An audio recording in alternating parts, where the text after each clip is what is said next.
Hey there, this is Robert Trujillo from Metallica, and you are watching Fender Vision. Fender means everything to me. It's classic, it's consistent, it's rock and roll, but it's also jazz, and it's revolutionary. If it was a surfboard, it would have ridden every wave in the world from day one till now. The magic in that instrument, it's something that you can trust. You know what works and what doesn't. For consistency, Fenders are really great, especially in the studio. And I've heard this from many players. You know, recently I did some recording at our studio, and it was kind of an old style, you know, in-your-face thrash jam, and it was actually with Metallica. And I tell you, the bass that I chose to use, which was a Fender, just really cut. Like everything was right about it, and its presence was not only heard but felt. With me, I have a lot of basses, and I have a lot of different types of instruments, and each instrument has a personality.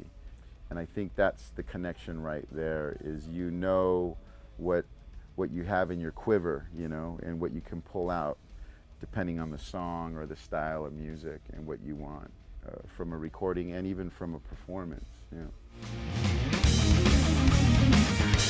The Bass of Doom is really, really very, very special. Let's just say it's in good hands, and we're all very, very excited about having it back in, you know, in the inner circle. It's lived an incredible life, and it's still fresh with existence.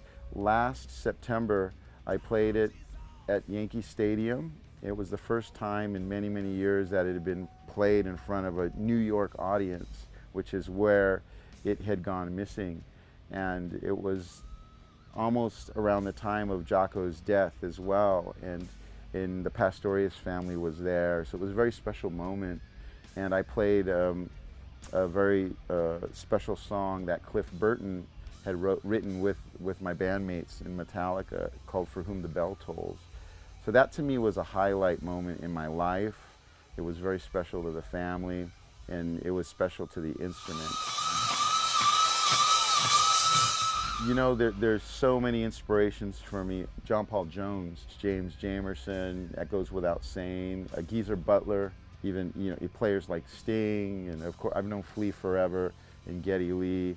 But I mean, I'm talking about people like Anthony Jackson, and just so many incredible players, and I feel blessed. And you know, the crazy thing is most of them are Fender players, or were. I think every bass player, even if they stray from in play on with different companies, you always have your Fender. You always have your Fender. I mean, usually it's more than one.